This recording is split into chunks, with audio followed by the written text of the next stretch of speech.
Hello everybody, Rivet here. Welcome to the Hacienda's Kitchen again. Good to have you back. We're going to make something delicious, but then again we're always making something delicious here.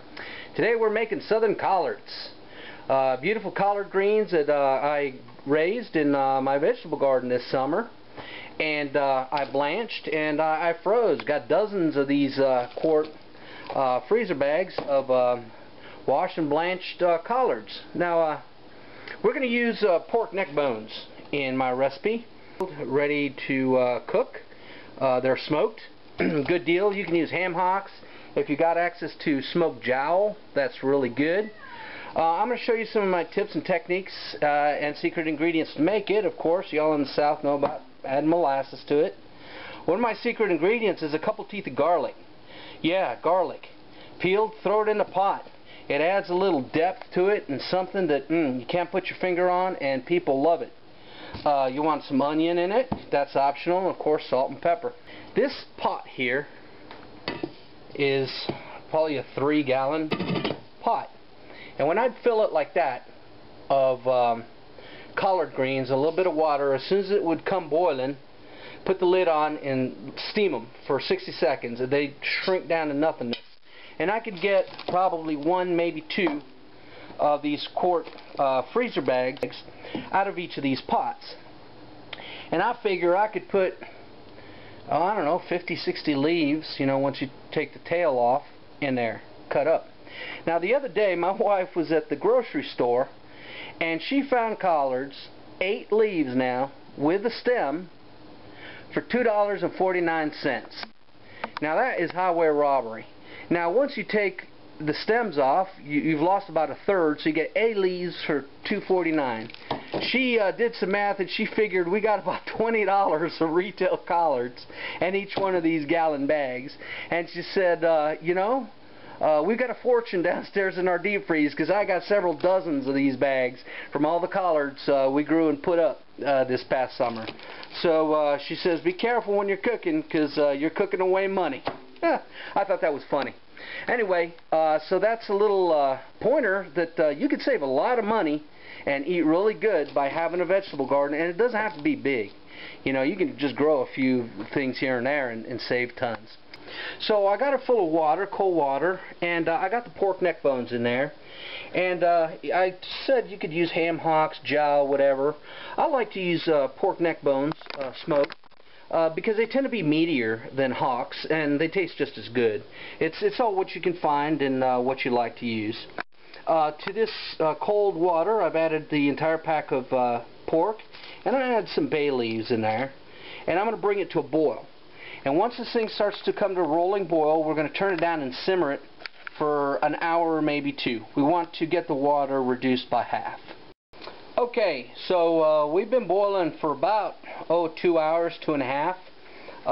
The water has been reduced by half. Now we're going to add the chopped onion and 4 peeled teeth of garlic. Immediately afterwards, I've added those 3-gallon sized bags of collards. They're still partially frozen, as you can tell, but they're getting soft. And you can see the onions there. And we're going to let them come to a boil, and then we're going to turn them down to simmer. And don't add any more water because there's plenty there, and we're going to reduce it even more. And now that everything's set, we turned on the heat to simmer. And we're just going to simmer this for another 2 hours or so.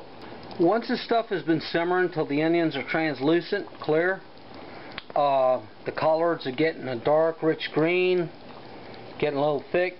We're going to add 1 scant teaspoon salt, 1 generous teaspoon black pepper, and 1 beef bouillon cube. That beef bouillon cube is going to add a little richness to the sauce, the liquid in there, and it's going to be real good. Then we're going to add some molasses here. Now, you can add this to taste, but I'm figuring for a pot this size, you want to add about 1/4 cup. Now this is going to add some richness and some deliciousness to the collards that you just ain't going to know what to say until you eat them. Then you're going to stir them like this, and you can see the meat's already falling off the neck bones. And we're going to turn the heat down and just let them simmer for a few more hours. At this point, this stuff can keep all day, hot, warm. You want to turn it down to where it's like number 2 on your electric range. Bubbles ain't breaking the surface, and go to town. Eat it with some Mexican cornbread, whatever you like. Alright, here we go. Plated pics of the collards. Oh, steaming heavenliness. Man, that is smelling so good. One of the other things I like about pork neck bones is to me, they taste meatier than a ham hock would. But anyway, one of the good things to eat with this, up on here, is some of my southern cornbread, Mexican style. And I just reheated this in the oven. I'm going to show you. Wow, it's hot. I wrap it in foil and I freeze it. Wow. And it does real good. And you can just put it down there in the oven at 350 for about 45 minutes to an hour, and it heats up so good. And that's a meal. That's a feast, people. That is some good stuff. And you got your good pot liquor here.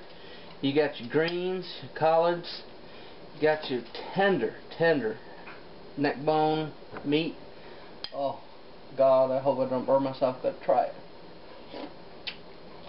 Oh man, perfect amount of flavors. All I need is some butter for that cornbread, and that's a feast right there. That's just right the amount of salt and pepper and vinegar and stuff I did on the video. I didn't have to change anything. And you know, right before it's ready, you got to taste it and adjust. There's a little close-up of the action here. Boy, those greens are tender. Of course, y'all saw my southern cornbread Mexican style the other day I made. There you go. Thanks for watching. Hope you enjoyed it. You know everything was alright.